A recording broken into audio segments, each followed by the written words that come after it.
Do you remember what Saturday morning used to taste like? It wasn't just sugar, it was an event. It was the perfect peanut butter shell of a PB Crisp, the neon green glow of Ecto Cooler, or the futuristic fizz of Crystal Pepsi. These weren't just snacks, they defined who we were. But then they vanished.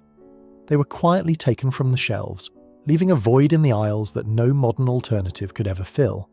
Today, we're going back to find them. We're unlocking the time capsule to rediscover 40 legendary snacks that disappeared completely, and we want back. We have included some deep cuts on this list that most people have completely wiped from their memory. Let's see if you are one of the few who actually remembers them all. Before we start, please like the video and subscribe for more trips down memory lane. And let me know in the comments, what is the one discontinued snack you would pay anything to taste just one more time? Now settle in, take a deep breath, relax, and let the journey begin. Number 1. Planters PB Crisps. It is a Tuesday afternoon in October, roughly 1993. The school bus has just dropped you off at the end of the driveway, and the air has that distinct crisp scent of dried leaves and wood smoke. You can feel the weight of your backpack on your shoulders, heavy with textbooks and binders, but the moment you step through your front door, that weight disappears. You kick off your sneakers in the hallway. The house is quiet, and the golden late afternoon sun is slanting through the kitchen window, illuminating dust motes dancing in the light. You have exactly 1 hour before homework needs to be done, one precious hour of absolute freedom. You drop your bag on the floor and head straight for the pantry. The white wire shelves are stocked with the usual suspects, but today you're looking for something specific. Something that feels like a reward. Your hand brushes past the cereal boxes and lands on a bright yellow bag. It crinkles loudly in the quiet kitchen. You take it to the living room, flopping down onto the beige carpet just as the television flickers to life. The static clears, and the colourful intro of a cartoon block begins to play. Maybe it's Animaniacs, maybe it's Batman, the animated series. The glow of the screen reflects off the foil inside the bag as you peel it open. These are Planters PB Crisps. If you close your eyes, you can almost feel the texture in your hand. They aren't like regular chips, and they aren't quite cookies either. They are unique. Each piece is shaped like a perfect peanut shell, a little masterpiece of snack engineering. The outer shell is a light golden beige, essentially a thin, sweet graham cracker wafer. It's dry to the touch, leaving just a tiny bit of crumb on your fingertips, but no grease. It feels clean and light. You pick one up. It's light as a feather. You take that first bite and the sound is deafening in the quiet room, a sharp, distinct snap. The shell shatters instantly, giving way to the treasure hidden inside. This is where the magic happens. The center isn't filled with thick, sticky peanut butter that clings to the roof of your mouth. No, this is something else entirely. It is a peanut butter crème. It is cool, unbelievably smooth, and sweet. Much sweeter than the peanut butter you put on toast. The contrast is what makes it unforgettable. That dry, crunchy, graham-like exterior mixing with the silky, sugary, nutty filling. It's a texture that doesn't exist in the modern world. You eat them one by one, methodically, timing your bites with the commercial breaks. There were other varieties too, the chocolate creme, the PB&J, but nothing quite hit the soul like the original. There is a specific comfort in this moment. The world outside is getting darker, the wind is picking up, but in here, with the blue light of the TV and the taste of peanut butter and graham, you are perfectly safe. You aren't worrying about bills or emails or the future. Your biggest concern is simply how to make the bag last until the episode is over. It seems almost impossible that something so universally loved could just disappear. They didn't slowly fade away. They were taken from us, leaving a void in the snack aisle that has never been filled. Nutter Butters are too dense. Reese's Cups are too rich. PB Crisps were the perfect middle ground. A light, airy, sweet crunch that defined the after-school ritual of the early 90s. And now, they exist only in that golden hour memory of a Tuesday afternoon. Number 2. Butterfinger BBs. It is a Thursday evening in 1995. The sun has gone down, and the streetlights are humming to life outside, casting long orange shadows on the pavement. Inside, the house is alive with a very specific kind of energy. It's prime time. You've finished your dinner, maybe it was pizza or maybe meatloaf, and now you are claiming your spot on the couch. You check the clock. It is 7:58 p.m. In 2 minutes, the Fox network will broadcast that iconic choir, singing the opening theme, and the clouds will part to reveal the title, The Simpsons. This isn't just a TV show, it is a weekly religion. And for this particular ritual, you need the perfect companion. You reach into the plastic shopping bag your mum brought home and pull out a bright, loud yellow bag with blue lettering. On the front, there's a familiar spiky-haired boy with a slingshot in his back pocket. These are Butterfinger BBs. Before you even open the bag, you shake it. It makes a distinct, heavy rattling sound, like marbles hitting each other. It's a sound of abundance. You tear the corner open just as the family sits down. The smell hits you instantly. It's not just chocolate. It's that specific, dusty, roasted peanut aroma mixed with sweet cocoa. It smells like a movie theatre lobby. You pour a handful into your palm. They are small, imperfect spheres, slightly shiny and smooth to the touch. This was the genius of the BB. A regular Butterfinger bar was a commitment. It was messy, it flaked everywhere, and you would inevitably end up with orange shards stuck in your teeth for hours. But the BB? The BB was engineered for efficiency. You pop one into your mouth. The outer layer is milk chocolate, thick enough to provide resistance, but then your teeth break through to the core. That famous crispity, crunchity centre.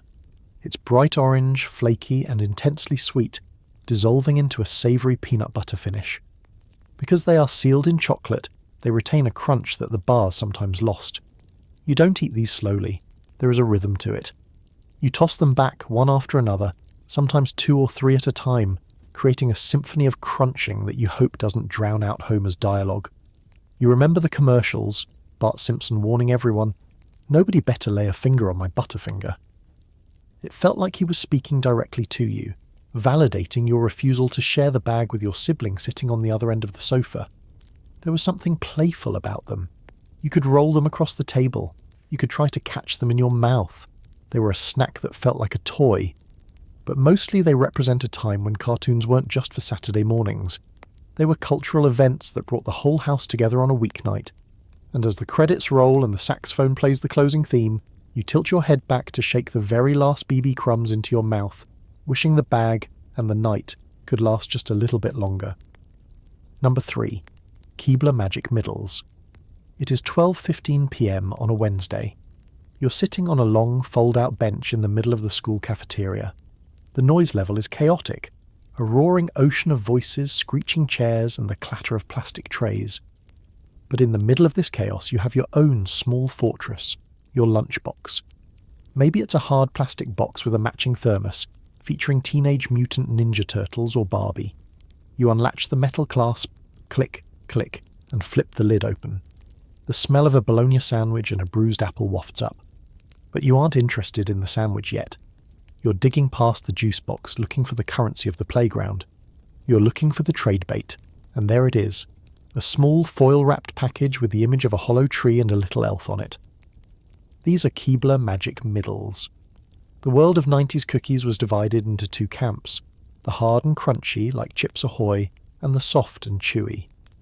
Magic Middles bridged that gap in a way that felt sophisticated, almost luxurious for a kid. You peel back the wrapper. Inside, the cookies look modest. They are simple, pale golden spheres, slightly flattened with a dusting of sugar on top. They feel soft in your fingers, almost delicate.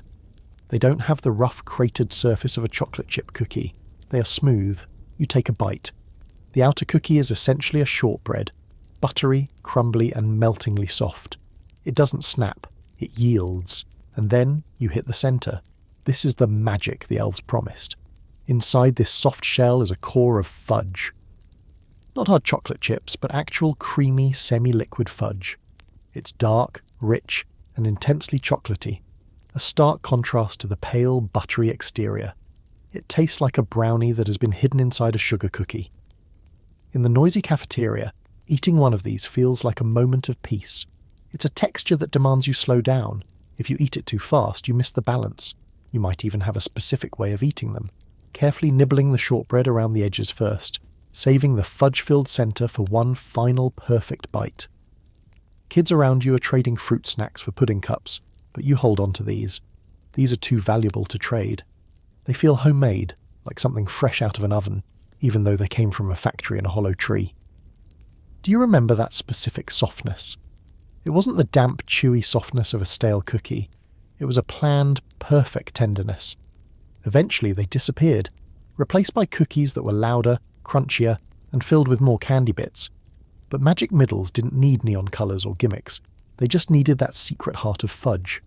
As the bell rings and the lunch aides start shouting for cleanup, you fold the empty wrapper into a tiny triangle, flick it across the table and head back to class, the taste of chocolate and butter still lingering. Number 4. Jell-O Pudding Pops. It is mid-July in the early 90s. The heat is visible, shimmering off the black asphalt of your driveway. You've been outside all day, maybe riding bikes with the neighbourhood kids, or maybe you've been running through the sprinkler in the backyard. The grass is freshly cut, sticking to your wet ankles. You're hot, thirsty and tired in that good, heavy way that only happens during summer vacation. You walk into the kitchen, the screen door slamming shut behind you with a metallic rattle. The linoleum floor feels cool under your bare feet. The air conditioning hits you like a wall of relief. You ignore the water faucet and head straight for the refrigerator, but you don't open the main door, you reach for the freezer. You push aside the bags of frozen peas and the ice cube trays until you find the box. It's the one with the bold, rounded, friendly font. These are Jell-O pudding pops. You take one out. It's wrapped in simple, translucent paper. You can feel the cold radiating through it. You tear the paper off, revealing that iconic shape. It isn't a simple oval like a regular popsicle. It is a sturdy, rounded rectangle with a slight taper, a shape that felt substantial in your hand. But the real secret of the pudding pop was the texture. When you take that first bite, your teeth meet resistance. There is a thin, almost microscopic layer of ice on the outside, a frosty skin that you have to break through. But once you do, you don't hit flavoured ice. You hit something dense, smooth and creamy. It wasn't ice cream. Ice cream melts into a liquid milk. This was frozen pudding. As it melted on your tongue, it retained that luxurious velvety thickness of chocolate or vanilla pudding. It was heavy. It didn't drip as fast as a fruit popsicle. It slumped. It was a race against the heat, catching the drips of semi-frozen chocolate before they ran down your hand. There was a ritual to eating them. Some kids scraped the icy layer off with their teeth first to get to the smooth centre. Others bit chunks off, letting them dissolve slowly. And the stick. Do you remember the stick? It wasn't the rough, dry wood of a cheaper treat. It was often plastic, or a smoother, higher quality wood that didn't taste like sawdust when you got to the end. They evoke a very specific memory of safety. The Bill Cosby commercials were everywhere, promising a wholesome treat. They were the dessert your mum let you have because, hey, it's pudding. It's got milk in it. You finish the pop, leaving only the stick and a few chocolate smudges on your fingers. The heat outside is still waiting for you, but for these 5 minutes standing in the cool kitchen with the hum of the refrigerator, everything is perfect. Today you can find fudge bars, but they aren't the same. They are too airy or too icy. The density of the Jell-O pudding pop, that heavy frozen solid slab of actual pudding, is a sensation that has been lost to time, melting away like a summer afternoon in 1992. Number 5. Oreo Big Stuff. It is a Saturday morning, but not one spent at home. You're on your bike, pedalling down the sidewalk of your suburban neighbourhood. The tyres hum against the concrete. You have a crumpled $5 bill in your pocket, saved up from allowance or doing chores. You're heading to the mecca of childhood independence, the convenience store. Maybe it's a 7-Eleven, or a Wawa, or just a local corner shop with a bell that jingles when you push the door open. You walk inside, greeted by the smell of brewing coffee, floor wax, and the sugary syrup of the Slurpee machine. You wander the aisles, feeling the cool air of the store, scanning the rows of candy bars and snacks, and then you see it. Sitting near the register, sold individually in a shiny silver and blue wrapper. It looks almost comically large, like a prop from a movie. This is the Oreo Big Stuff. You pay for it, walk outside, and sit on the curb next to your bike to unwrap it. The size of it is startling. It is nearly 3 inches wide, a massive, heavy disc that barely fits in your hand. In the world of snacks, this felt like an upgrade. It felt like something forbidden. A regular Oreo was a polite cookie. The Big Stuff was an event. You take a bite. The structural integrity is different here. Because the cookie wafers are so large, they are slightly softer, more like a cake or a dense brownie than the crisp snap of a standard Oreo. They have to be softer, or they would shatter into a million pieces. But the main attraction, as the name promised, was the stuff. There was so much of it.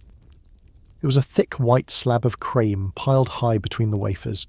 The ratio was completely thrown off in the best possible way. Each bite was 50% filling. It was rich, sweet, and coated your entire mouth. Do you remember the jingle? How big is the big stuff? It was a challenge. It was a snack that took time to eat. You couldn't just pop it in your mouth. You had to commit to it. Some kids tried to twist it apart, but the surface area was too great. The cookie would often crack, creating a messy, delicious puzzle to solve on the curb.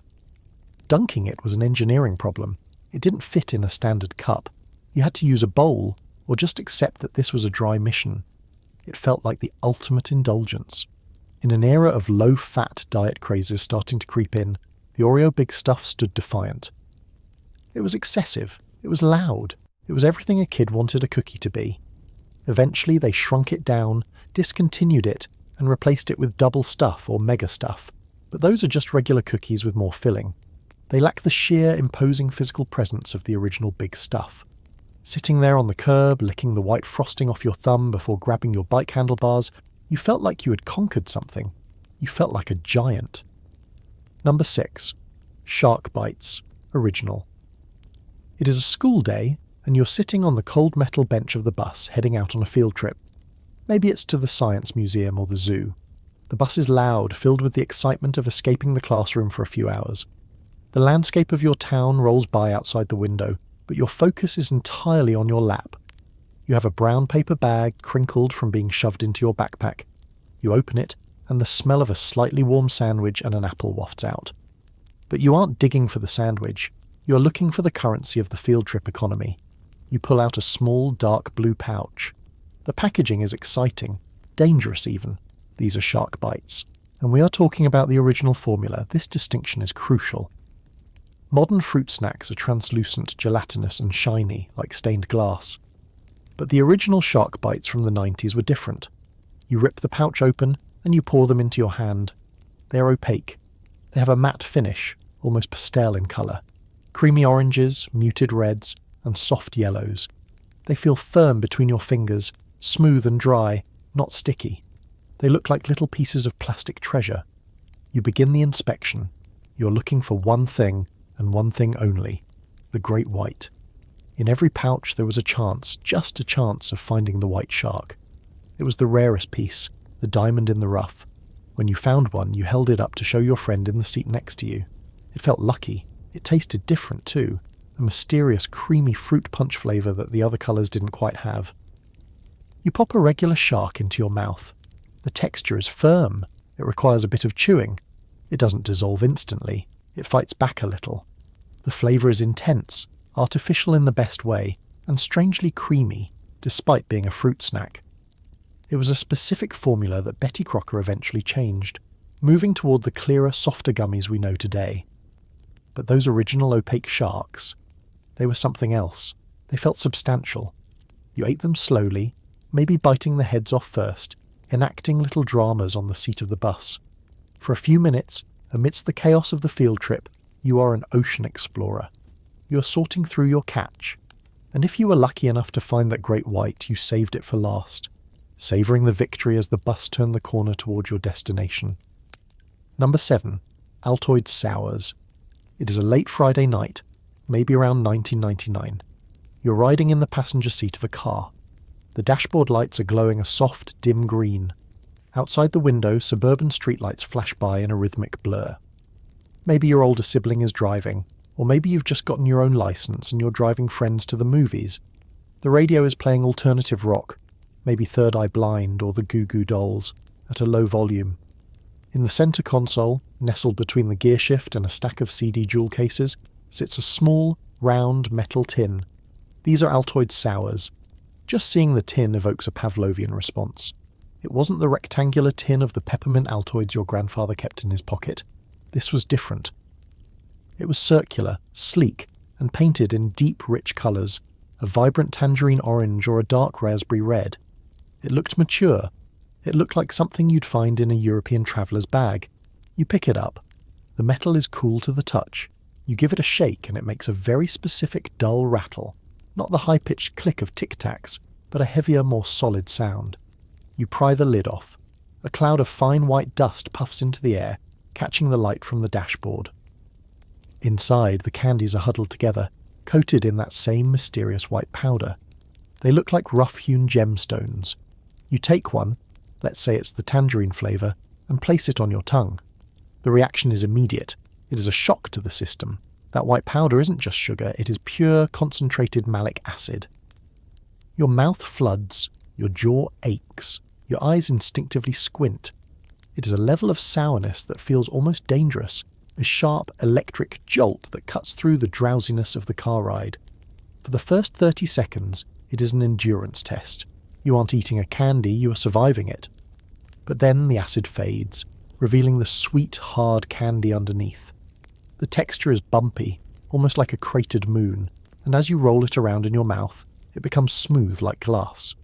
The flavour is intense, not a vague orange flavour, but a deep, zesty tangerine that tastes sophisticated. There was a social currency to these tins. Offering one to a friend was a challenge. Watching their face scrunch up as the sourness hit them was part of the fun, and once the tin was empty, you never threw it away. You kept it. You used it to store guitar picks, or coins, or secrets. They were marketed as curiously strong, and they lived up to it. They were a snack that demanded your full attention. But then, quietly, they disappeared from shelves. The internet is full of petitions to bring them back, but for now they exist only as a phantom taste, that sharp, beautiful pain in the back of your jaw as you drive through the night. Number 8. Squeeze It. It is a blindingly bright afternoon in June. School is out for the summer, and the world feels expansive. You're at a park, or perhaps in your own backyard, sitting at a wooden picnic table that feels warm against your forearms. The air smells like cut grass and charcoal smoke from a nearby grill. You're thirsty in that desperate, panting way that only happens when you're 10 years old and have been running non-stop for 3 hours. You reach into the cooler. Your hand plunges into the icy water, pushing past soda cans and water bottles until you feel something different, something soft, something flexible. You pull it out, water dripping from its sides.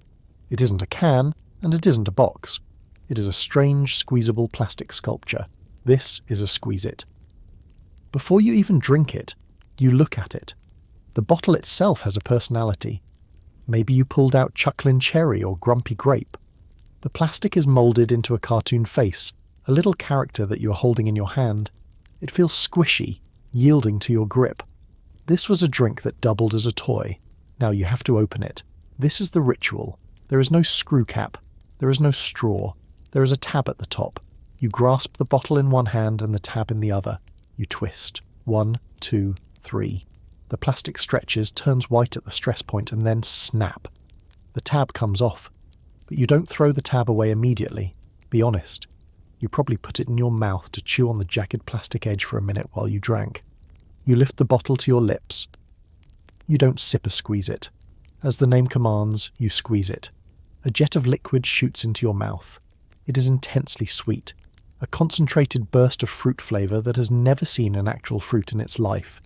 It tastes like the colour red or the colour purple.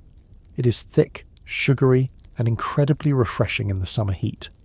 The experience is interactive. You aren't just drinking, you're pumping the liquid into your system, and as the bottle empties, it makes that wheezing, crinkling sound as it sucks in air. You squeeze it flat, trying to get every last drop of red nectar out of the corners. There was a time when they introduced the colour-changing pellets, little pills you dropped into the bottle to watch the liquid swirl from blue to green. It felt like chemistry. It felt like magic.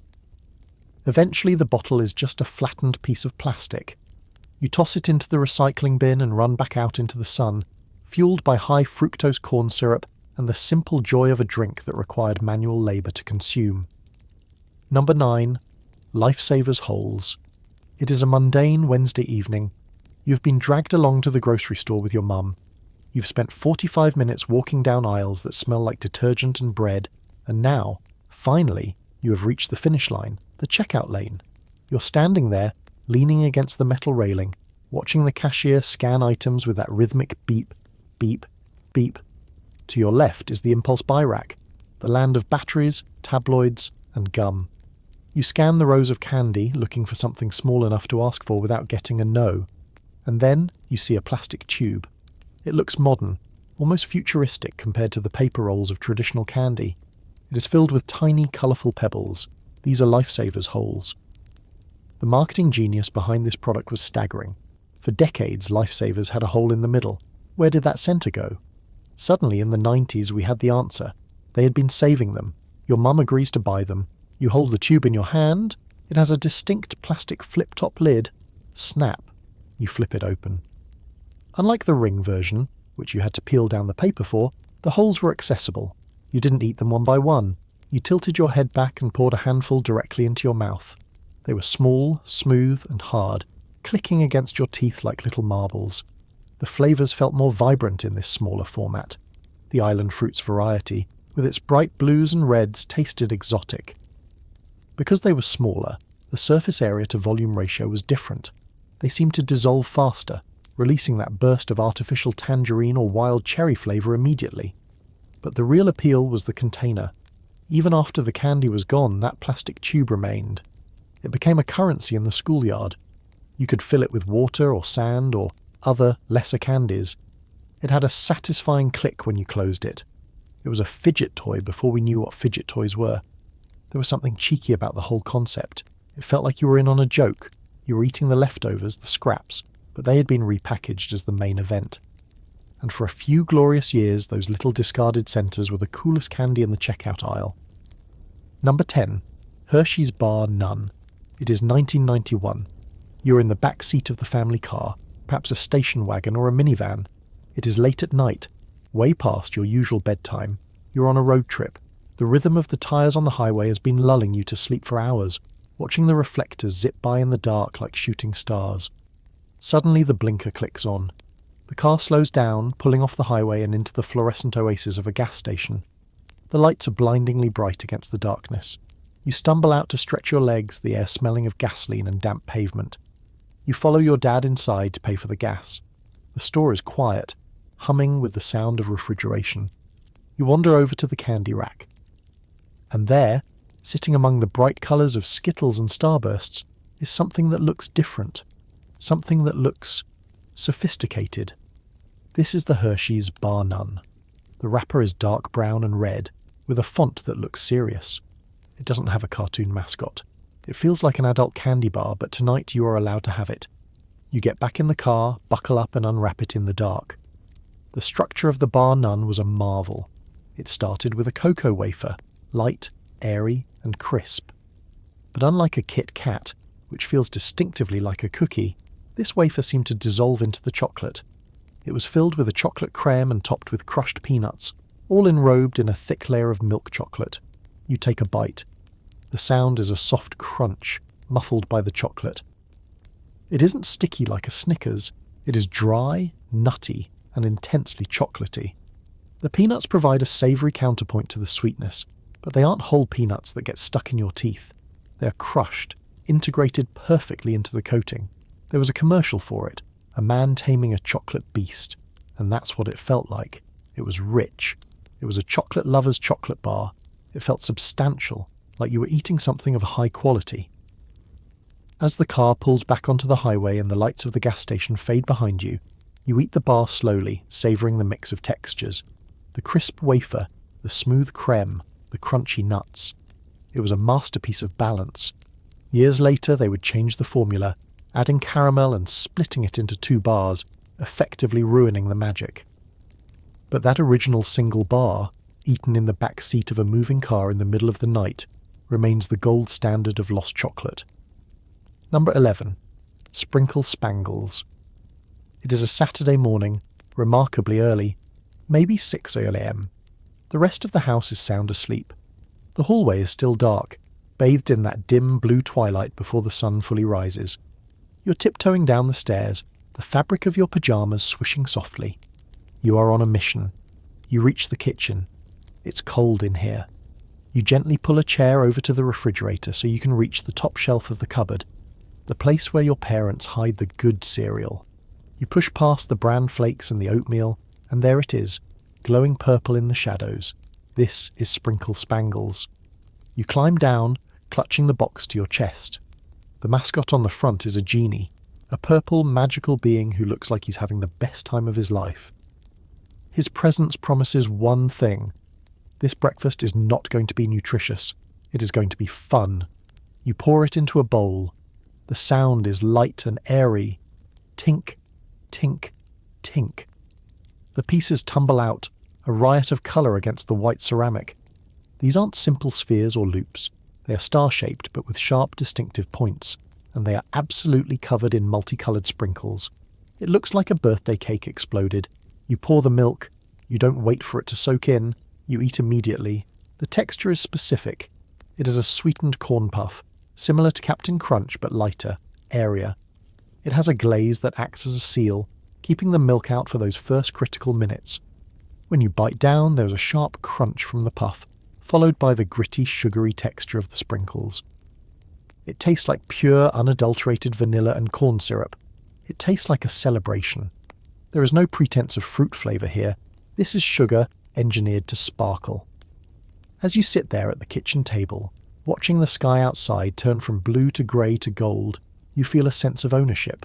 This is your time. The world of adults, with their coffee and their news, hasn't started yet. It's just you, the genie, and a bowl of crunchy sprinkled stars. By the time the rest of the house wakes up, the bowl is empty, leaving only pink-tinted milk at the bottom. The magic of the morning has been consumed, but the sugar rush will carry you all the way through the morning cartoon block. Number 12. Hidden Treasures. It is 1994. You're sitting at the kitchen table, your chin resting in your hand, staring intently at the back of a cereal box. The radio is playing in the background, maybe the top 40 countdown. Your spoon is hovering over the bowl, but you aren't just eating, you're investigating. The box features a friendly, futuristic robot named HT. He looks like a battery with eyes. He has promised you a mystery in every bowl. This is Hidden Treasures. The concept was simple, but to a 7-year-old it was revolutionary. The cereal consisted of small golden corn pillows. They all looked exactly the same, but some of them were hollow and some of them were filled with a fruit-flavoured frosting, cherry, orange or grape. You scoop up a spoonful of the little squares. They glisten with milk. You pick one up with your fingers, etiquette be damned, and examine it. There are no clues. The outer shell is a uniform toasted yellow. You pop it into your mouth and bite down. Crunch. It's just corn. Sweet, toasted corn. A little disappointing, but still tasty. You try the next one. You bite down, and this time the crunch is followed by a burst of sticky, sugary fruit. It's the treasure. It's a cherry filling, thick and sweet, contrasting perfectly with the rough corn texture. This transformed breakfast into a game of roulette. You found yourself eating differently, testing each piece, trying to guess which ones were heavy with filling. You tried to dissect them with your spoon, cracking the shells open to peek inside before committing. The texture of the shell was unique. It was harder than a Chex piece, designed to withstand the filling without getting soggy. It had a serious crunch that reverberated in your head. General Mills released this alongside Sprinkle Spangles and Count Chocula, but Hidden Treasures felt the most interactive. It asked something of you. It demanded that you pay attention. Eventually the novelty wore off. Kids realised that fruit-flavoured filling was just code for more sugar, and parents stopped buying it. But for a brief moment, breakfast wasn't just a meal. It was an excavation. And finding that grape-filled centre in a sea of plain corn was a small private victory to start your day. Number 13. Cinnamon Mini Buns. It is a slow Sunday morning. Unlike Saturdays, which are frantic with cartoons and energy, Sundays are heavy and quiet. The house smells of coffee brewing. Your parents are reading the newspaper, the pages rustling softly as they turn them. The sunlight streaming through the window is bright and white. You're hungry, but you want something comforting. You want something that tastes like a bakery, but you want it in a bowl. You reach for a purple box. Kellogg's loved purple in the 90s. These are cinnamon mini buns. This was a cereal that understood architecture. Most cinnamon cereals, like Cinnamon Toast Crunch, were flat squares. They were delicious, yes, but they were two-dimensional. Cinnamon mini buns were three-dimensional sculptures. You pour them into the bowl. They tumble out, hundreds of tiny, perfect swirls. They look exactly like miniature cinnamon rolls shrunk down by a shrink ray. They have the ridges, the spiral shape, and a generous coating of sugar and cinnamon dust that clings to every crevice. You add the milk. This is the crucial moment. Because of their shape, the milk flows into the spirals.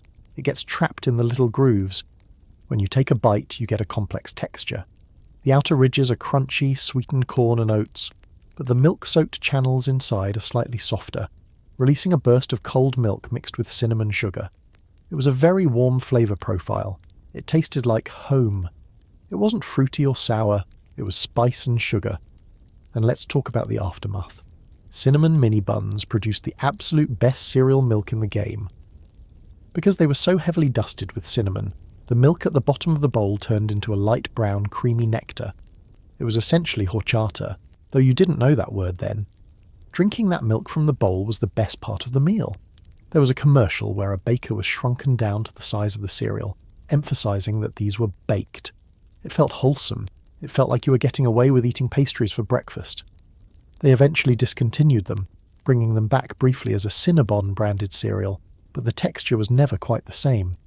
The original mini buns had a specific density, a crunch that felt substantial, that disappeared along with the decade. Sitting there on a Sunday morning scraping the last sugary swirl onto your spoon, you felt perfectly content. Number 14. Pop-Tarts Crunch. It is a frantic Wednesday morning, around 7:15 a.m. The alarm didn't go off, or maybe you just hit snooze too many times.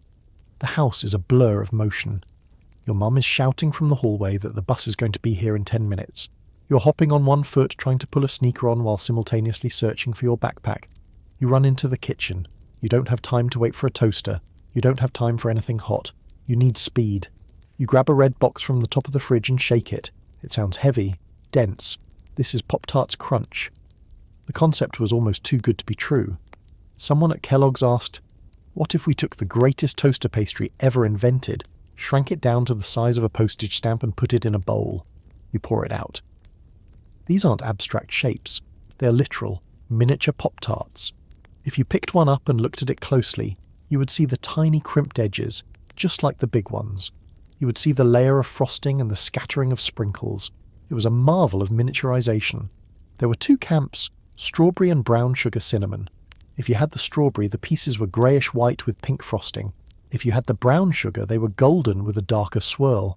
You pour the milk, and you have to eat fast. Because they were technically cereal, the crust was harder than a regular Pop-Tart. It had a serious snap to it.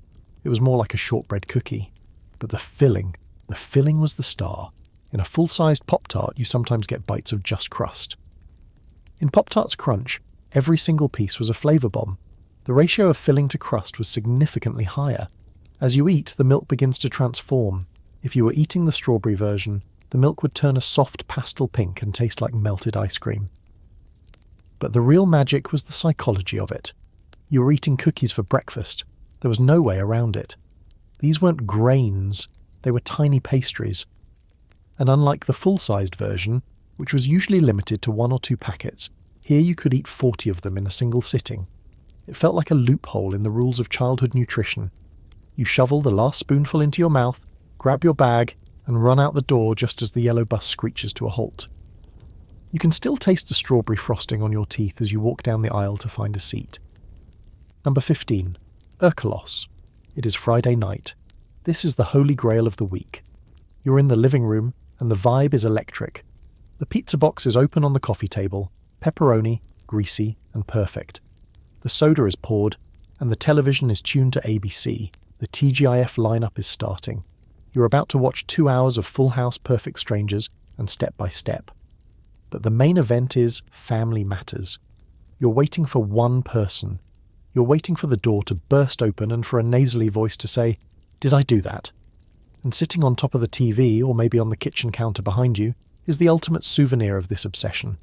A bright orange box with Steve Urkel's face on it. This is Urkelos.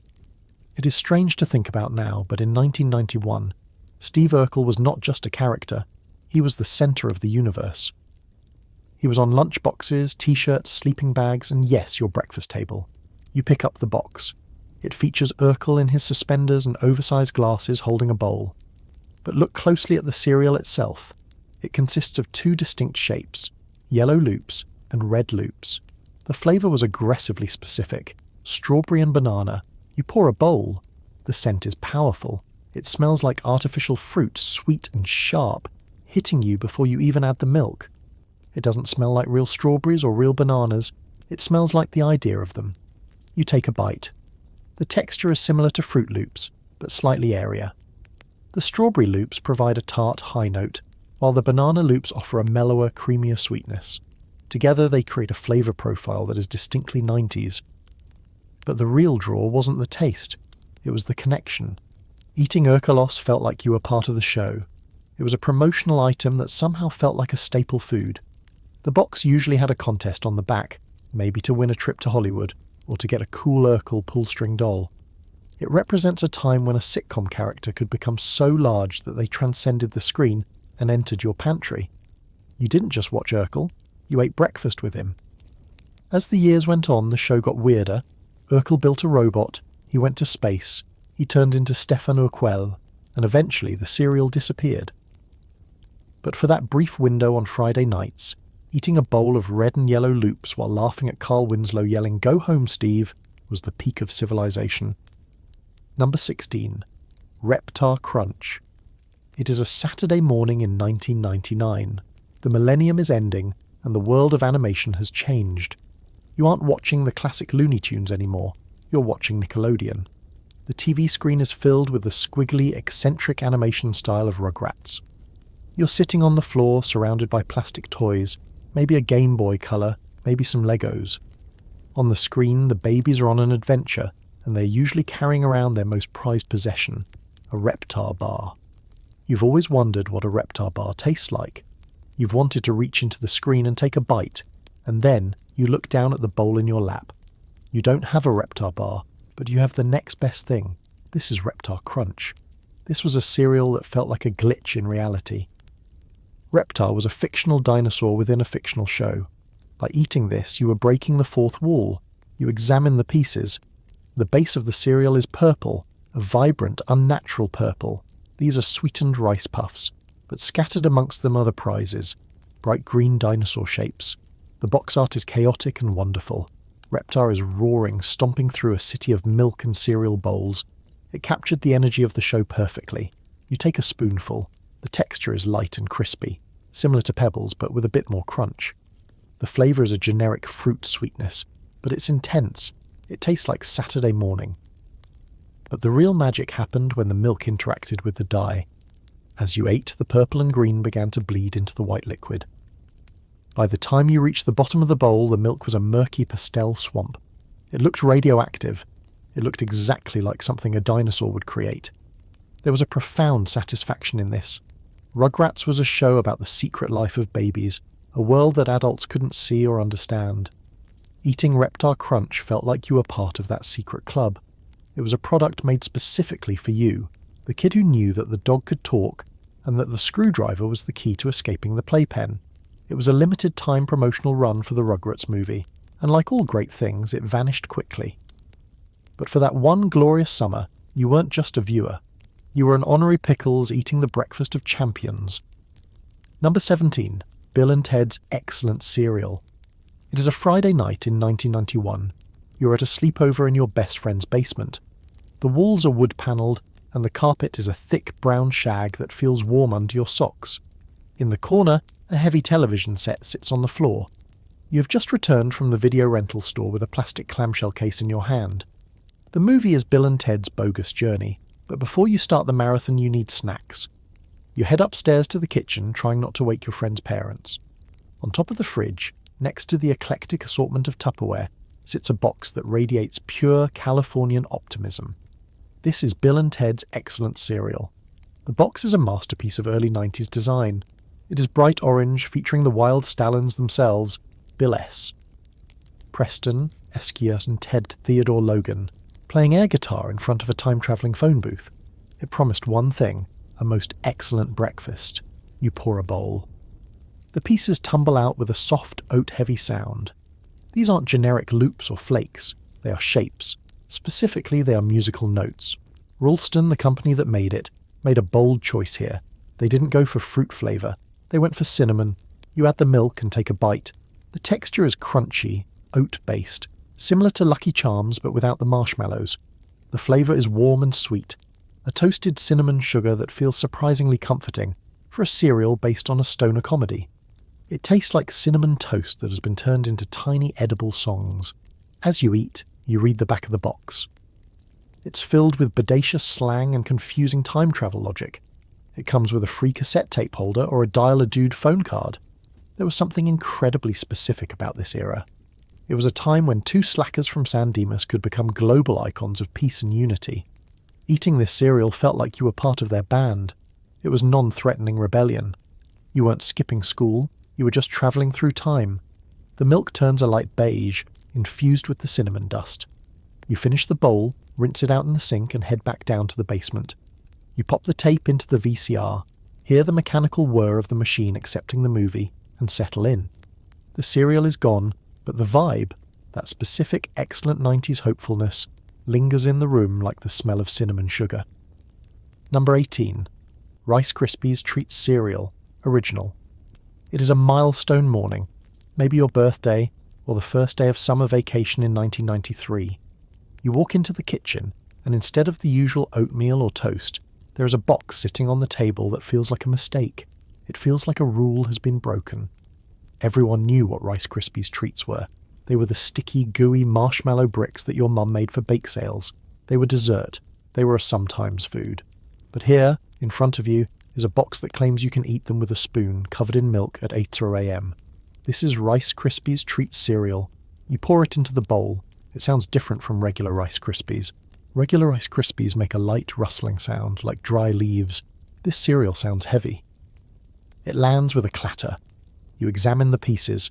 They aren't individual grains of rice. They are clusters. Little jagged asteroids of rice that have been glued together with a hard, sugary frosting that mimics marshmallow. You add the milk. Now, regular Rice Krispies are famous for snap, crackle and pop, but they are also famous for turning into mush within 30 seconds. This cereal was different. Because of that heavy sugar coating, it was armour-plated. You take a bite. It is surprisingly hard. It has a serious crunch that reverberates in your jaw. And the taste? It is intensely sweet. It captures that specific flavour of vanilla and melted marshmallow, but in a crystallised form. It didn't have the soft, pull-apart chewiness of a real homemade treat. It was something else. A crunchy, dehydrated homage to the original. But the genius was in the clusters. Sometimes you would get a giant piece, a boulder the size of a golf ball that had survived the factory process. Finding one of those felt like winning the lottery. As you eat, you feel a sense of illicit joy. You're essentially eating a bowl of cookies. The milk turns into a sweet vanilla syrup almost immediately. This cereal represented the peak of 90s food engineering. The idea that we could take any beloved dessert, dehydrate it, box it, and call it a balanced breakfast. It's still around today in some form, but the recipe has changed. The clusters are smaller, the coating is thinner. It lacks that rock-hard, tooth-aching intensity of the original 1993 run, when breakfast felt less like a meal and more like a victory lap. Number 19. Berry Berry Kicks, Original Shape. It is a school morning and the kitchen is busy. The toaster is popping, the radio is giving the traffic report, and your mum is packing lunches. You're standing in the pantry, staring at the cereal selection. You want tricks, you want Cocoa Puffs, you want sugar, but your mum wants you to have something healthy. So you reach for the compromise. You reach for the box that bridged the gap between the responsible and the fun. This is Berry Berry Kicks, and specifically, we are talking about the original shape. You bring the box to the table. The mascot isn't a cartoon rabbit or a manic bird, it's the cereal itself.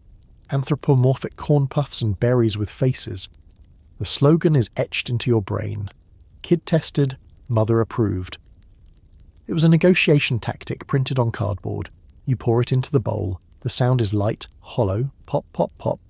You see the familiar pale yellow spheres of regular Kicks. But mixed in with them are the jewels, the berry pieces. In the early 90s, these berries were special. They weren't just red and purple spheres. They were moulded into actual fruit shapes. They looked like tiny, microscopic bunches of grapes or raspberries, clusters of little bumps stuck together. This shape changed the mouthfeel completely. The regular Kicks were airy and smooth, dissolving quickly. But the berry pieces? Because of that clustered shape, they were harder. They were crunchy, dense, and coated in a crystallized sugar glaze that trapped the milk in the little crevices. You take a bite, it is a perfect balance. You get the savoury toasted corn flavour of the Kix, which honestly was a little boring on its own. But then you hit a berry cluster. It provides a sharp floral sweetness, a distinct berry flavour that wasn't quite strawberry and wasn't quite grape. It was its own thing. The aesthetic of the bowl was beautiful. It looked like autumn leaves on a lawn. It felt rustic in a mass-produced way. As the years went on, General Mills simplified the production. They turned the berries into simple, smooth spheres. The magic was instantly lost. Without the texture of the little fruit clusters, the interplay between the corn and the berry was gone. But in that golden era of 1992, eating Berry Berry Kix felt like you had pulled a fast one. Your mom saw corn and low sugar, but you tasted those crunchy, crystallized fruit clusters, knowing that you had won the negotiation. Number 20. OJ's cereal. It is a morning where the sun is streaming through the blinds, creating striped patterns on the linoleum floor. You're sitting at the table, perhaps a little groggy, wearing your favourite oversized t-shirt. You're craving something bright, something to wake you up. You grab a box that is so orange it almost vibrates. On the front there is a cattleman named OJ Joe, who is essentially a cowboy who herds oranges. The concept is baffling, but you accept it. This is OJ's cereal. The idea was bold. Kellogg's decided to combine two pillars of the American breakfast, cereal and orange juice, into a single bowl. You pour it out. The pieces are round, shiny, and bright orange, with tiny green and yellow speckles. They look like little planets. The smell hits you immediately. It isn't the warm, toasted smell of grains. It is a sharp, zesty punch of artificial citrus. It smells like vitamin C tablets and sugar. You hesitate for a moment before adding the milk. Your brain knows that orange juice and milk don't usually mix. It's a combination that usually results in curdling. But you trust OJ Joe. You pour the cold milk over the orange spheres. You take a bite. The flavour is confusing, yet strangely compelling.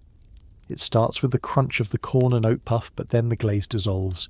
It tastes exactly like orange zest and vanilla cream.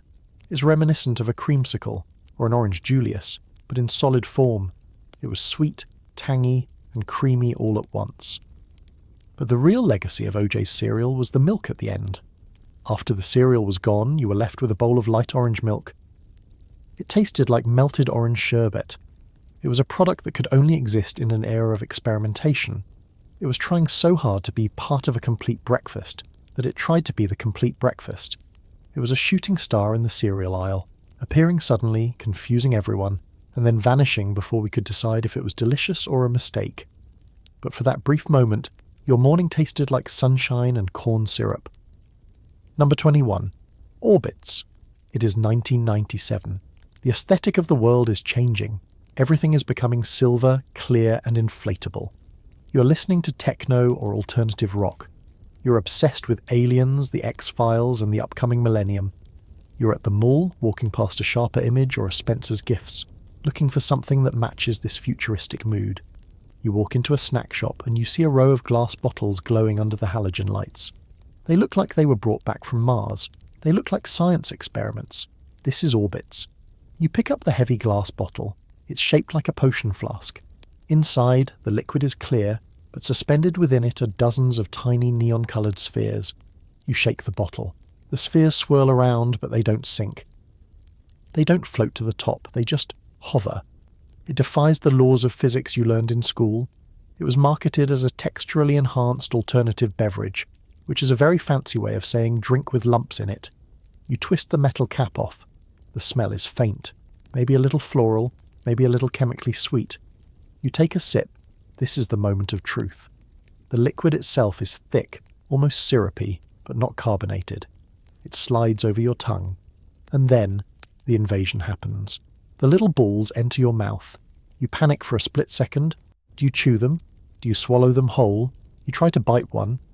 It has the resistance of soft gelatin, like a tiny flavourless gummy bear or a piece of aloe vera. It doesn't pop, it just kind of yields. The flavours were bizarre. Vanilla orange, pineapple banana cherry coconut, blueberry melon strawberry. They didn't taste like juice. They tasted like liquid candy, like melted popsicles suspended in a thick sugar water.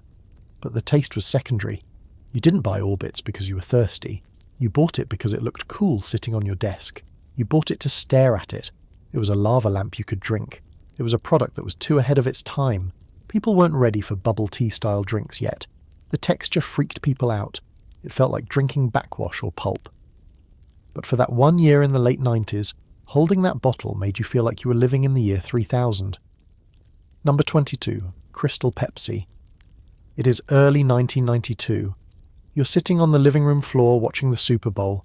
The room is filled with the smell of nachos and excitement. Suddenly, the screen cuts to black, and the opening piano chords of Van Halen's Right Now start to play.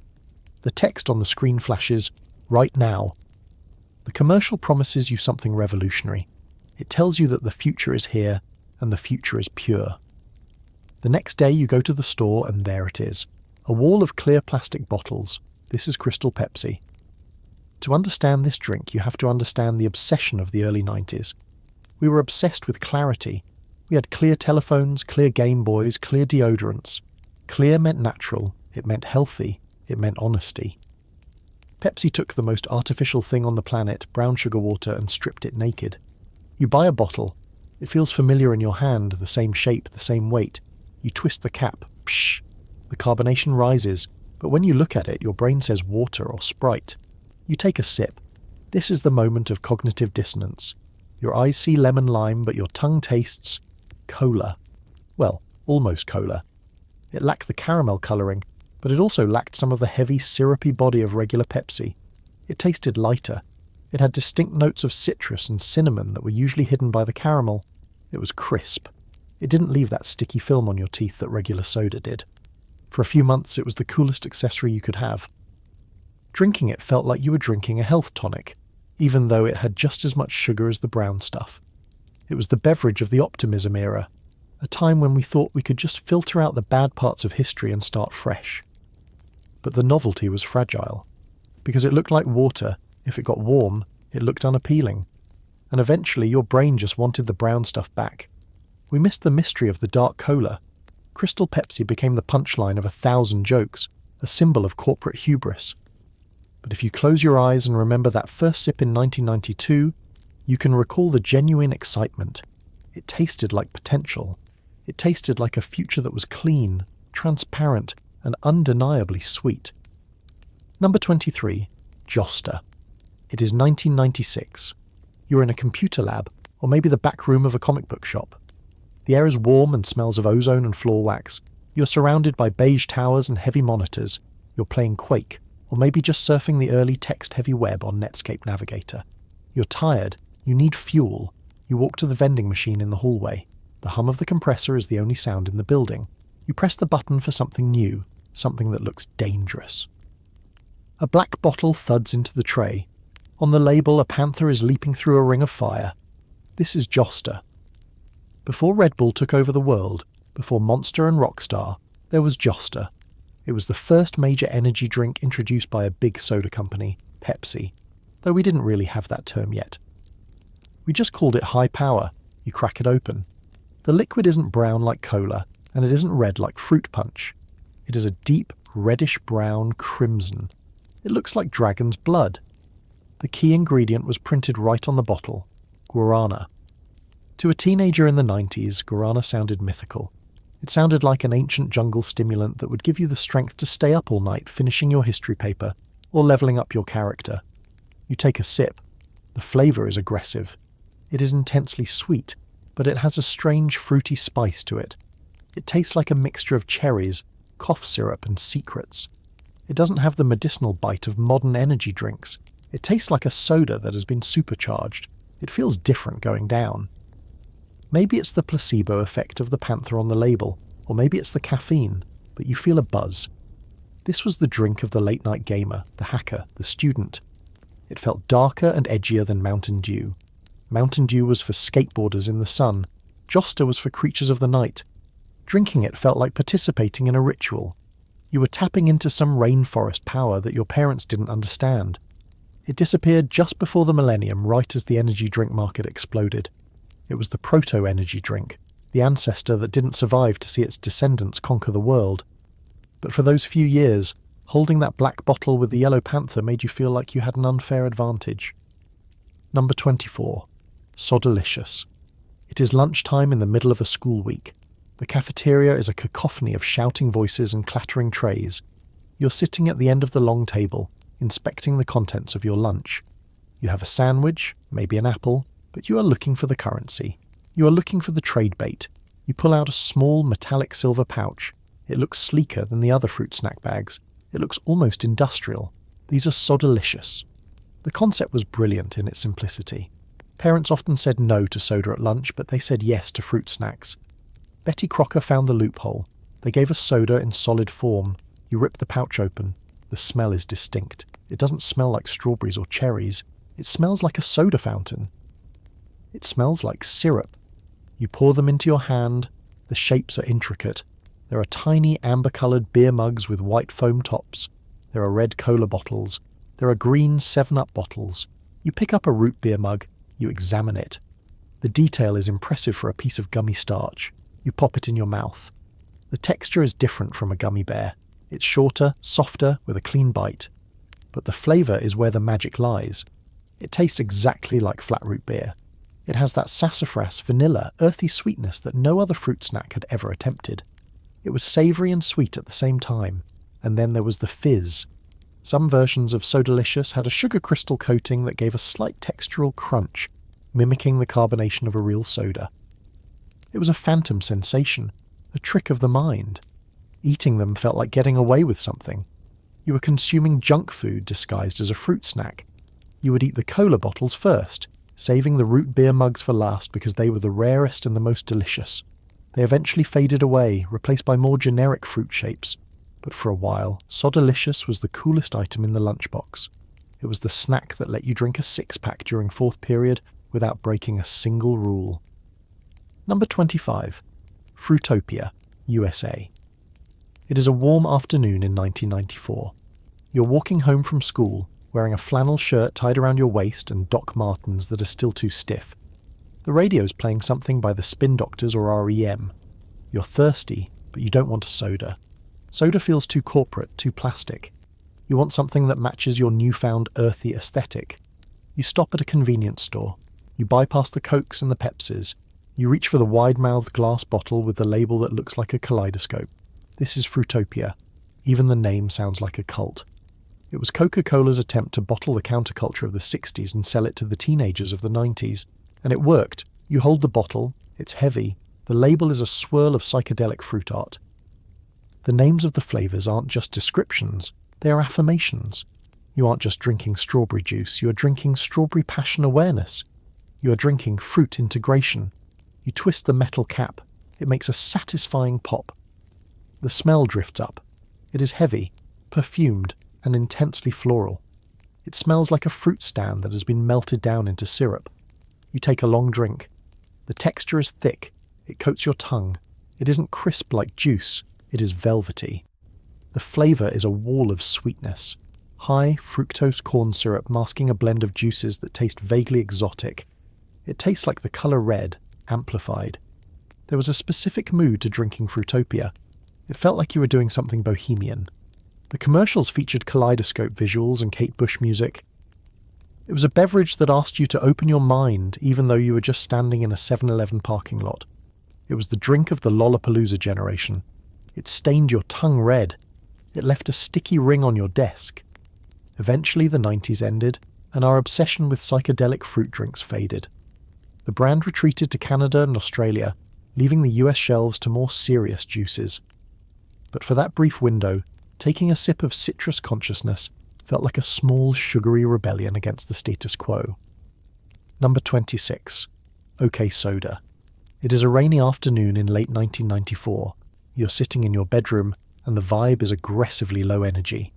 You're listening to a mixtape that is mostly Nirvana and Soundgarden. You're feeling that specific teenage emotion that isn't quite sadness, but a deep, heavy boredom with the world. You feel like everything is fake. You look at your desk. Sitting there, looking back at you with a blank stare, is a can that perfectly matches your mood. It isn't red. It isn't blue. It is a dull, matte grey. This is OK Soda. This was Coca-Cola's attempt to market to a generation that hated marketing. They knew you were cynical, so they created a soda that was cynical too. You pick up the can. The art is distinct. Sketchy, black and white faces drawn by alternative comic artists like Daniel Clowes and Charles Burns. They look tired. They look anxious. The text on the can doesn't promise excitement. It says things like, "What's the point of OK Soda? Well, what's the point of anything?" You crack the tab. The sound is the same as any other soda, but the expectation is different. You aren't expecting joy. You're expecting adequate. You take a sip. The flavour is famously difficult to describe. It was often called a graveyard, or a suicide, the mix you made at the soda fountain by pressing every button. It tastes like Coke mixed with Dr. Pepper, with a splash of orange and a hint of something spicy, almost herbal. It is complex, earthy, and strange. It wasn't refreshing in the traditional sense. It was heavy. It was a flavour that made you think, but the ritual of OK Soda went beyond the can. Do you remember the phone number? 1-800-I-FEEL-OK? You would call it on your landline, twisting the cord around your finger. A monotone voice would give you a coincidence check, or ask you true, false questions about your happiness. It felt like you were interacting with a dystopian computer. Drinking OK Soda felt like you were part of an inside joke. It was a product that acknowledged that the world was weird and confusing. It didn't try to fix it. It just sat there in its grey can and said, "It's going to be okay." It failed miserably in sales, of course. It was too weird for the mainstream and too corporate for the true rebels. But for a brief moment, it was the only brand that felt like it understood the specific grey-skied angst of being a teenager in the 90s. Number 27. Citra. It is the middle of July in 1996. The heat is oppressive. You're at a family barbecue, or maybe a neighbourhood block party. The air is thick with the smell of charcoal smoke and sunscreen. Adults are standing around talking about things you don't care about, holding beers. You're rummaging through a giant red cooler filled with melting ice. You push aside the Cokes and the Diet Cokes. You want something that cuts through the heat. You find a bright, cheerful can at the bottom, glistening with condensation. It has a yellow and green design that looks like a burst of sunlight. This is Citra. This was Coca-Cola's answer to Squirt and Fresca, but marketed specifically to a younger, thirstier crowd. It didn't have the diet stigma of Fresca or the old-fashioned vibe of Squirt. It felt modern. You pull the tab, the sound is sharp. You take a long, desperate gulp. Most sodas are heavy. Cola is syrupy, orange soda is thick. But Citra was different. It was grapefruit, but without the bitterness. It was intensely crisp. It hit the back of your throat with a clean citrus bite that felt like jumping into a cold pool. It was caffeine-free, which gave it a relaxed personality. It wasn't trying to amp you up like Mountain Dew or Josta. It was trying to cool you down. There was a specific texture to it. It felt lighter than other sodas, almost like sparkling water, but with a punchy, sweet tart finish. It was the perfect accompaniment to a salty hot dog or a bag of chips. The marketing was laid back, often featuring people just hanging out, unbothered by the world. And that's what the drink tasted like. It tasted like leisure. It tasted like having absolutely nothing to do for the rest of the afternoon. Eventually it was rebranded as Fanta Citrus, and then slowly faded away in the US, though the flavour profile lives on in other forms. But nothing quite matches that specific yellow-green can in the ice chest, offering a moment of pure grapefruit clarity in the haze of a 90s summer. Number 28. Pepsi Blue. It is the summer of 2002. While technically crossing the threshold into the new millennium, the spirit of this drink is pure, chaotic 90s energy. You're standing in a movie theatre lobby, the carpet patterned with neon swirls. You're about to see Spider-Man or Men in Black 2. The air smells of popcorn butter and floor cleaner. You look at the soda fountain, or maybe the cooler case. Amidst the sea of brown and clear liquids, something catches your eye. It is glowing. It is a colour that does not exist in nature. This is Pepsi Blue. It looked like Windex. It looked like antifreeze. It looked like something you would put in a spaceship, not your body. But that was the appeal. It was marketed as a berry cola fusion, a bold experiment to compete with vanilla Coke. You buy a bottle. The label is metallic and shiny. You twist the cap. You take a sip. The flavour is loud. It didn't taste like cola, and it didn't really taste like berry. It tasted like blue. It was intensely sweet, with a flavour profile that reminded you of melted blue raspberry slushies, cotton candy, and a hint of bubblegum, all carbonated to perfection. It was syrupy and thick, coating your mouth with a sugary film. Drinking it was a commitment. It turned your tongue bright blue. It turned your lips blue. If you spilled it on your shirt, that shirt was gone forever. There was a massive cultural push behind it. Britney Spears was in the commercials. The Papa Roach song Last Resort was playing on the radio. It felt like the beverage equivalent of frosted tips and baggy cargo pants. It was a drink that demanded you have a sweet tooth. It lacked the subtle spice of Dr. Pepper or the crispness of Coke. It was pure sugar rush. For a brief, shining moment, it was everywhere. You drank it at skate parks. You drank it while playing PlayStation 2. It was the nectar of the extreme era.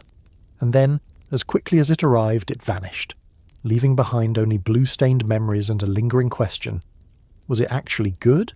Or was it just really, really blue? Number 29. Storm. It is a humid evening in 1998. You're sitting in the drive-thru lane of a fast food restaurant, maybe a Taco Bell or a KFC. The windows are down and you can hear the crickets chirping over the idle of the engine.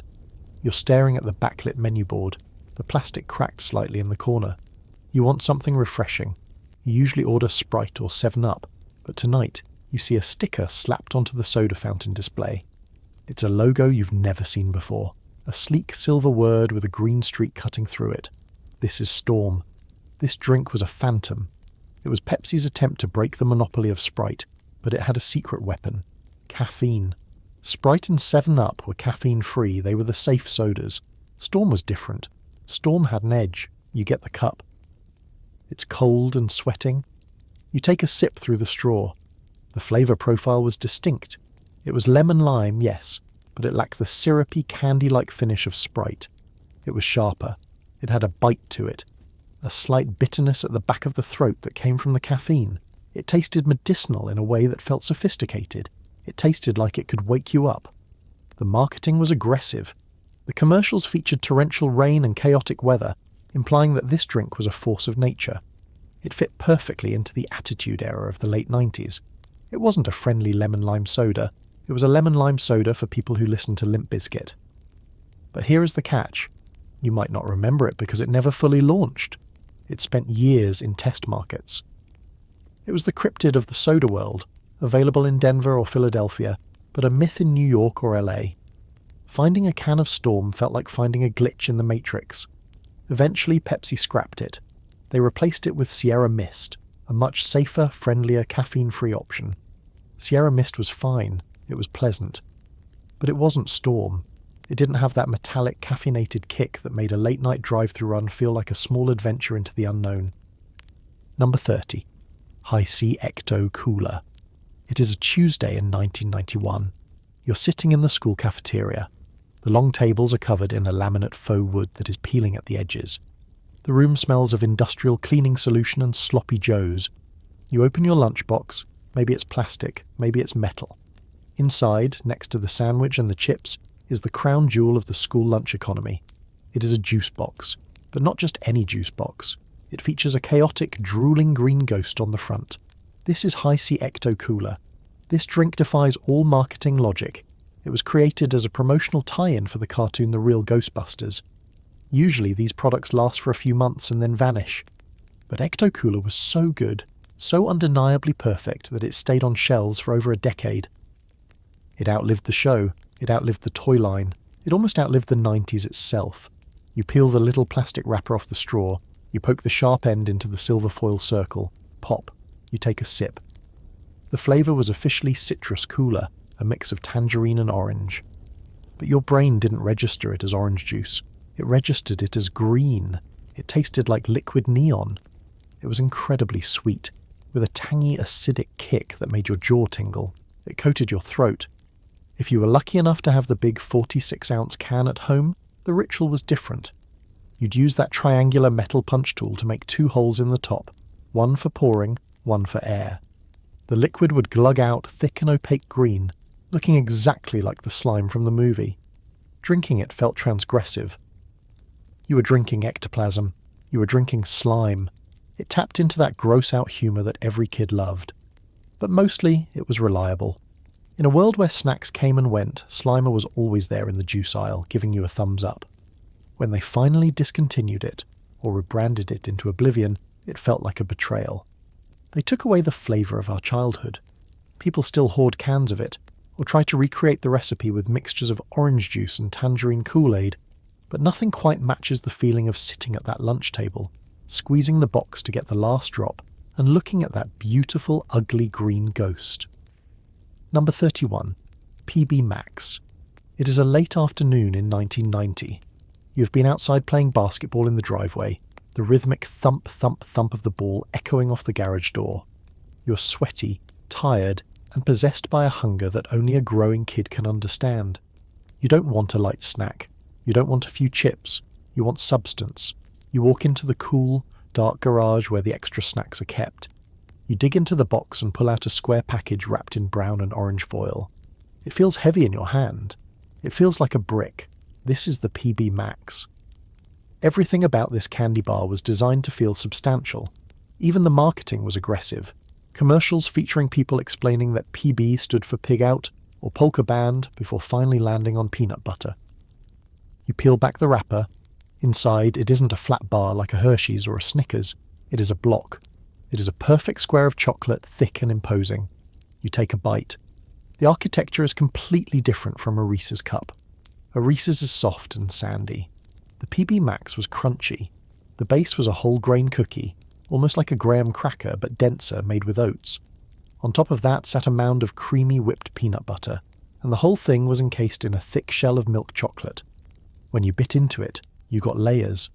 First the snap of the chocolate, then the smooth, rich peanut butter, which was made with real peanuts, a fact they bragged about constantly, and finally the earthy crunch of the cookie. It wasn't just sweet, it was savoury. It felt like a meal. It was the kind of candy bar that actually filled you up.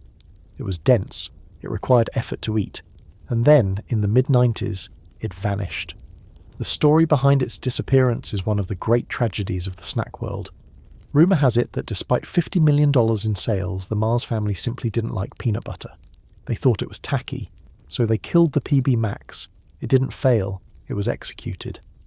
Thinking about it now, you can still taste that specific combination of oat cookie and creamy peanut butter. It was a sturdy snack for a sturdy era. A square block of energy that fueled 1 million driveway basketball games before being wiped from the map. Number 32. Giggles Cookies. It is a quiet afternoon in 1993. You're sitting at the kitchen table swinging your legs, which don't quite touch the floor yet. The house is peaceful. You have a colouring book open in front of you, maybe Aladdin or The Little Mermaid, and the smell of wax crayons is in the air. You're feeling a little small today. Maybe you scraped your knee at recess, or maybe you just had a long day of learning cursive. You need a pick-me-up. Your mum walks over and places a napkin on the table with 2 cookies on it. They are looking back at you. Literally. These are Giggles cookies. Before the snack world became obsessed with extreme flavours and neon colours, there was this simple, wholesome masterpiece from Nabisco. The concept was incredibly basic, yet emotionally effective. It was a sandwich cookie, similar to an Oreo, but with one crucial modification. The top cookie had a face cut out of it. You pick one up. It's a vanilla sandwich cookie with a chocolate creme filling, or sometimes vanilla on vanilla. The cutout is shaped like a wide, laughing mouth and 2 happy eyes. Because of the design, the filling pushes up through the holes. The cookie isn't just smiling, the chocolate is the smile. You take a bite. The texture is distinct. It isn't as hard as an Oreo. It has a slightly lighter, crumblier texture, more like a shortbread or a tea biscuit. The ratio of cream to cookie is balanced. It tastes like vanilla and comfort. There was a specific way to eat them. You might lick the cream through the eye holes first. You might twist them apart to separate the face from the back. Or you might just bite the smile off. They were marketed as the cookie with the happy face, and unlike modern snacks that try to be cool or edgy, Giggles just wanted to be friendly. They felt safe. They were the cookie equivalent of a hug. Eventually they disappeared from the shelves, replaced by branded character cookies and more aggressive marketing. But for a generation of kids, that laughing face was a core memory of the lunchbox era. A reminder that sometimes a snack didn't need to be extreme, it just needed to smile. Number 33. String Thing. It is 1996. You're sprawled out on the living room floor watching Saved by the Bell reruns. Your backpack is dumped by the door, and you're procrastinating on your homework. You want a snack, but you don't just want to eat. You want to be entertained. You want to play. You reach for a flat, rectangular package. It feels flimsy, like a trading card pack, but heavier. You tear off the top. This is a string thing. This was the height of the playing with your food era. We had fruit roll-ups, the sheet, and fruit by the foot, the tape. But string thing was different. String thing was art. You pull out the white plastic backing card. Adhered to it is a long, continuous strand of fruit snack drizzled in a chaotic, squiggly pattern. It looks like someone took a tube of red or blue toothpaste and drew a design on a board. Sometimes it was just loops. Sometimes it was shaped like a rocket ship or a dinosaur. Now, the game begins. You have to peel it off. You find the starting end of the string. You lift it carefully. The adhesive quality of this snack was legendary. It clings to the plastic sheet. If you pull too fast, it breaks, and the game is ruined. You have to pull slowly, listening to that faint, sticky peeling sound. Tss. Once it's free, you're holding a limp, stretchy, sticky rope of fruit. You wrap it around your finger. You tie it in a knot. You dangle it into your mouth like a worm. The texture was softer than a roll-up. It was more elastic. It felt fragile in your hands, which made eating it feel delicate. The flavour was classic Betty Crocker, blueberry that tasted like blue dye, or cherry that tasted like red sweetness. But there was also a creaminess to it, an opaque quality that the translucent fruit snacks didn't have. It was a snack that required dexterity. It occupied your hands. You couldn't eat a string thing quickly if you wanted to do it right. You had to deconstruct it. Eventually they faded away, likely because they were a production nightmare compared to a simple roll of tape. But for a few years that white plastic card was a canvas, and that sticky red string was the most delicious medium an artist could ask for. Number 34. Fruit string thing. It is a windy afternoon on the playground. You're wearing a windbreaker that swishes when you walk. The blacktop is scattered with leaves and pebbles. You're huddled near the jungle gym with your friends, trading items from your lunchboxes like stockbrokers on a trading floor. You have something that is less about art and more about engineering. You pull out a tall, thin pouch. This is the fruit string thing. Now, while the previous snack was a drawing on a card, this version, often known as fruit streamers or twists, was a feat of structural design. You open the package and inside are two thick, sticky ropes. But they aren't just straight lines, they are braided. Two different colours, usually a bright red strawberry and an electric blueberry, are twisted together in a tight, sugar-fused double helix. This presented a new challenge. You could, in theory, just bite into the whole thing, mashing the flavours together, but that wasn't the correct way. The correct way was the separation. You hold one end of the rope, you pinch the red strand with one hand and the blue strand with the other, and you pull. You have to be gentle. If you pull too hard, the fruit snack snaps. You have to unwind them, following the spiral all the way down. It is a sticky, methodical process. You are untangling a delicious knot. The texture of these strings was denser than the ones on the card. They were thicker, chewier. They had a snap to them when you bit through, and the flavour separation was key. The red was tart, the blue was sweet. Eating them separately made the snack last twice as long. There was something undeniably fun about holding a 3-foot-long piece of edible rope. You could swing it. You could make a necklace. You could lower it into your mouth like a cartoon character eating spaghetti. It was a snack that understood that for a kid, texture is just as important as taste. We didn't just want to eat fruit. We wanted to dismantle it. We wanted to solve it. And standing there on the blacktop, successfully separating the red from the blue without a single break, you felt a tiny, sticky sense of accomplishment. Number 35. Starburst Hard Candy. It is 3 p.m. on a rainy Tuesday. You're in the school library. The room is vast and silent, smelling of old paper, dust, and damp wool coats. The only sounds are the rhythmic thud stamp of the librarian checking out books and the scratching of pencils. You're sitting at a wooden carrel, supposedly doing research for a history paper, but your focus is drifting. You need a distraction. You reach into your pocket, trying to be as quiet as possible. You pull out a small, individually wrapped piece of candy. This is a Starburst Hard Candy. The wrapper looks familiar. The yellow, the orange, the pink, but the shape is wrong. A normal Starburst is a square brick. This feels like a smooth stone. You peel the wrapper off slowly, trying to mute the crinkle. You pop it into your mouth. The sensation is confusing at first. Your brain is wired to expect the soft, yielding chew of a Starburst fruit chew. You want to bite down, but if you bite this, you will break a tooth. It is solid as a rock. It is a smooth, glass-like disc, slightly concave in the centre so it fits perfectly against your tongue. But the flavour? The flavour is uncanny. It tastes exactly like the chewy version. It has that same intense, mouth-watering acidity of the lemon, or the deep floral sweetness of the strawberry. It isn't a generic hard candy flavour. It is the specific copyrighted taste of a Starburst, frozen in time. The beauty of the hard candy was the longevity. A regular Starburst is gone in 20 seconds. This one lasts. It is a slow burn. You can nurse it for 10 minutes while you stare at the encyclopedia. It dissolves slowly, keeping that intense fruit flavour all the way to the end, never turning bitter or chalky. It was a lesson in patience.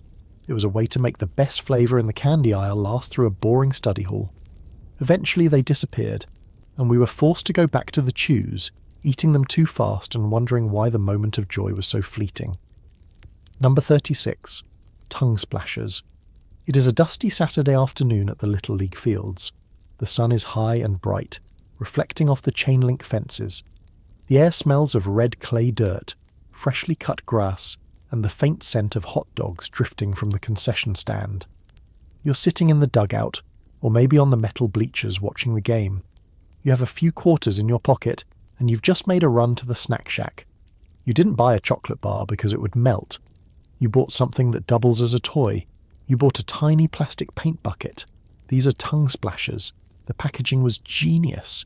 It was a literal miniature paint can, complete with a little wire handle. It promised one thing: to turn your mouth into a work of art.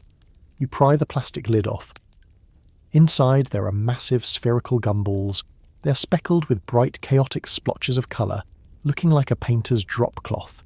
You pop one into your mouth. It is huge. It is a jawbreaker size, requiring you to stretch your jaw just to accommodate it. You bite down. The outer shell is thick and crunchy. It shatters loudly, and then the splashing begins. As you chew, the dye in the gum is released. It isn't a subtle tint. It is an industrial-strength pigment. The flavour is a super sweet generic fruit flavour, maybe blue raspberry or strawberry splat, but the taste is secondary to the visual effect. After 30 seconds of chewing, the ritual takes place. You turn to your friend next to you. You stick out your tongue. Whoa, it's purple. They stick out their tongue. It's neon green. This was the social currency of tongue splashers. It was a way to modify your body to look a little bit monstrous, a little bit punk rock. You walked around the rest of the day with a mouth that looked like you had been drinking potion ingredients. The gum itself. It lost its flavour in about 5 minutes, turning into a tough piece of rubber. But that didn't matter. You didn't buy it for the longevity. You bought it for the transformation. You bought it so you could smile at your parents with a set of teeth-stained electric blue, knowing that for the next hour you were the most colourful kid in the park. Number 37. Shock Tarts. It is 1995. You're standing in the hallway of your middle school leaning against a row of metal lockers. The bell has just rung, and the air is filled with the noise of slamming doors and shuffling sneakers. You have 5 minutes before your next class. You're huddled in a small circle with your friends, and someone pulls a shiny purple foil roll out of their pocket. This is not a roll of Mentos. This is something much more aggressive. These are Shock Tarts. Before sour became a mainstream flavour profile, Shock Tarts were the gateway drug. They were the bridge between the pleasant tartness of a sweet tart and the chemical warfare of a warhead. Your friend peels back the foil. Inside, the candies are stacked like coins. They are pastel-coloured, pink, blue, yellow, but they have a rough, textured look to them. They look dusty. You hold out your hand, and a blue one is dropped into your mouth. You inspect it. It feels chalky, dry. You put it in your mouth. The reaction is instantaneous. The outer layer of a Shock Tart was pure, concentrated citric acid. It hits the sides of your tongue like an electric current. Your eyes water. The muscles in your jaw tighten involuntarily. For about 20 seconds, you aren't enjoying a treat. You're enduring a physical sensation. But unlike a warhead, which was hard candy, The Shock Tart was chewable. This was the dilemma. Do you suck on it to make it last, prolonging the sour burn? Or do you bite into it to get to the sweet centre faster? You choose to bite. Crunch. The texture is distinct. It's crumbly and chalky, breaking apart into a sandy powder. As you chew, the sour coating mixes with the sweet, fruity dextrose of the core. The pain fades, replaced by a sugary relief. There was a camaraderie in eating them. You would watch your friends' faces scrunch up, laughing at their pain while trying to hide your own. It was a shared ordeal. Eventually the brand was absorbed into the Sweethearts Chewy Sours line, losing the specific shock branding and the intense, dangerous allure of that purple foil wrapper. But for a moment in the mid-90s, that roll of candy was a challenge you accepted every single day between third and fourth period. Number 38. Wazoo. It is a mundane trip to the convenience store, but you're looking for something new. You're bored with the classics. You scan the candy rack, past the Snickers and the Milky Ways, until your eyes land on something that looks like it fell out of a cartoon. The wrapper is electric blue and features a font that looks chaotic and loud. It's called Wazoo. This candy bar represents the absolute peak of the why not era of snacking. It was created by Topps, the company famous for baseball cards and ring pops, not chocolate bars, and you can tell. It feels like a candy designed by a child with unlimited resources. You unwrap it. The appearance is startling. It is a milk chocolate bar, but the top is studded with multicoloured sprinkles. It looks like a birthday cake, but the shape is industrial. You take a bite. The structural integrity is confusing. You get the snap of the chocolate, the gritty crunch of the sprinkles, and then the filling. This is the defining feature of the Wazoo. It wasn't filled with caramel or nougat. It was filled with blue raz goo. It was a clash of titans. Your brain struggles to process the combination. You have the creamy, fatty sweetness of the milk chocolate colliding with the sharp, artificial acidic tang of blue raspberry syrup. It shouldn't work. It violates the unwritten laws of candy physics. And yet, there you are, eating it in the parking lot. The texture was a mess. The goo was sticky and runny, threatening to drip onto your shirt. The sprinkles added a noise to the chewing process that felt unnecessary but fun. Eating a Wazoo felt like participating in an experiment. It was a product that proved companies were willing to try absolutely anything to get your attention. It was extreme, snacking taken to its logical, sugary conclusion. It didn't last long on shelves. It was too weird, too niche. But for the brief time it existed, it was a beacon of chaos in the candy aisle. A chocolate bar that dared to be blue, crunchy and fruity all at the same time. Number 39. Amazin' Fruit Gummy Bears. It is 1993. You're sitting on the carpet in the living room, surrounded by the scattered pieces of a board game, maybe Life or Mousetrap. It's a lazy Sunday. The house is quiet, save for the hum of the refrigerator or the distant sound of a lawnmower. You're hungry for something sweet, but you don't want chocolate. You want fruit. You reach for a white bag with colourful dancing bears on the front. These are Amazin' Fruit Gummy Bears. The world of gummy bears is usually dominated by the Gold Bear, the Haribo standard. But in the 90s, Hershey's decided to enter the ring, and they brought something different to the table. You tear the bag open. The smell hits you instantly. It is aggressive. It smells like a fruit punch explosion. Unlike the subtle scent of European gummies, these smelled like American excess. You pick one up. It feels different. A Haribo bear is firm. It fights back when you squeeze it. An Amazin' Fruit Bear is soft. It's tender. It feels almost wet to the touch, slightly sticky. You pop it into your mouth. The texture is the key memory here. It doesn't require the jaw strength of a regular gummy. It yields immediately. It's almost juicy. As you chew, the deep, flavourful gel dissolves. They marketed these heavily on the fact that they were made with real fruit juice, and you could taste it, or at least you could taste the attempt. The flavours were distinct. The cherry was deep and medicinal in a good way. The pineapple was intensely sweet. There were two varieties, the opaque, creamy-looking ones and the clear jewel-tone ones. The opaque ones had a strange velvety mouthfeel that felt luxurious. Eating them was a fast process, because they were so soft you could eat a handful in seconds. They didn't get stuck in your teeth the way other gummies did, they just melted away.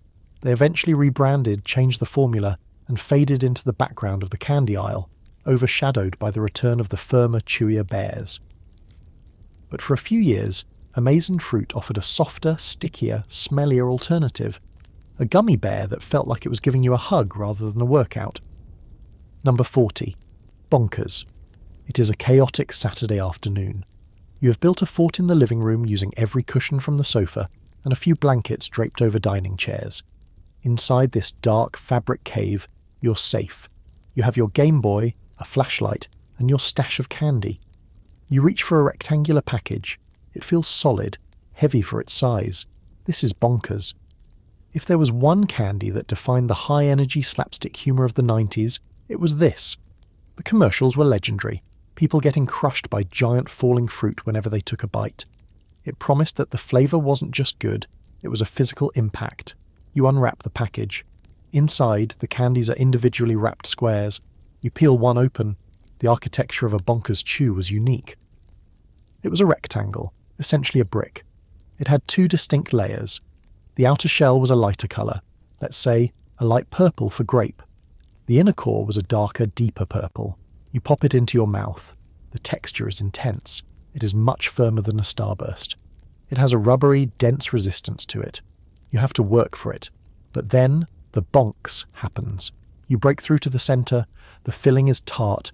It is a concentrated blast of acidic fruit flavour that contrasts with the sweeter, mellower outer shell. It was a fruit within a fruit concept that felt sophisticated to a kid. The flavours were bold. Grape, strawberry, watermelon. They didn't taste like natural fruit. They tasted like the 90s idea of fruit. Loud, perfumed, and heavily sweetened. There was a rhythm to eating them. You would chew one until it was soft, then immediately unwrap another to keep the momentum going. The wrappers would pile up on the floor of your pillow fort like confetti. They eventually vanished, becoming one of the most requested bring-it-back items on the internet. But for now, they exist only in that memory of the fort, the feeling of being hidden away from the world, chewing on a dense purple brick of grape flavour, waiting for a giant fruit to fall from the sky. The lights in the store are starting to dim. The hum of the freezer aisle is quieting down. We have walked through the aisles, past the ghost green juice boxes and the neon blue soda bottles. We have tasted the peanut butter shells and the chocolate-covered wafers. These flavours are gone now. They have been discontinued, rebranded, or lost to time. But for tonight, they were real. They were right there in your hand. Take that feeling with you. The safety of the pillow fort, the excitement of the lunchbox trade, the quiet peace of a Saturday morning. Sleep well, and good night.